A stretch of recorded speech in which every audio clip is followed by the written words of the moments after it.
मेरा नाम ऋतिक है। मैं विजया स्कूल में पढ़ता हूँ। मैं उसने हिंदी वर्णमाला बताए।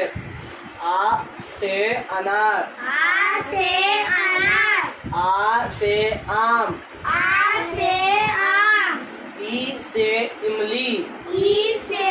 इमली, ई से ईक, ई से ईख, ऊ से उल्लू, ऊ से उल्लू, ऊ से ऊन, ऊ से ऊन, वी से ऋषि, वी से ऋषि, ए से इडी, ई से हिड़ी, आई से ऐनक,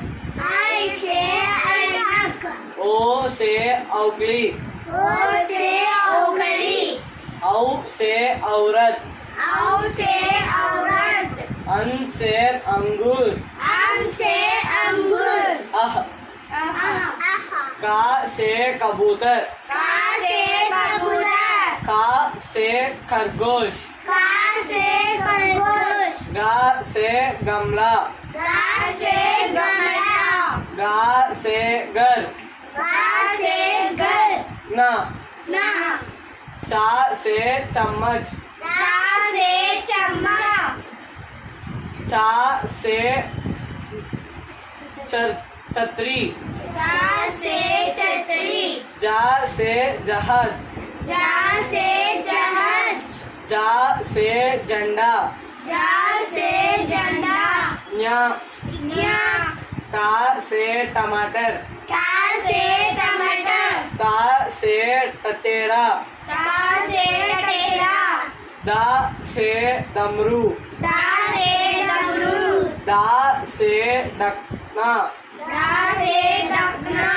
ना से बाना, ना से बाना,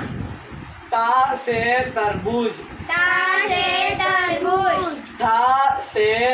तरमस, ता से तरमस, दा से दवात, दा से दवात, धा से धनुष, दा से धनुष, ना से नल, ना से नल, पा से पतंग, पा से पतंग, फा से फल, फा से फल, भा से बतख, बा से बतख, बा से बल्लू, बा से बालू, माँ से मछली, मा से मछली, या से यज्ञ, या से यज्ञ, रा से रद, रा से रथ, ला से लटूतू, ला से लट्टू, वा से वक, वा से वक, शा से शलगम, शा से शलगम, शा से षटकोण, शा से षटकोण, सा से सपेरा, शा से सपेरा, हा से हाथी, हा से हाथी, शा से क्षत्रिया, शा से क्षत्रिया, त्रा से त्रिशूल, ता से त्रिशूल, ज्ञा से ज्ञानी, ज्ञा से ज्ञानी, रा से बेड़ा, रा से बेड़ा, रा से पढ़ना, रा से पढ़ना,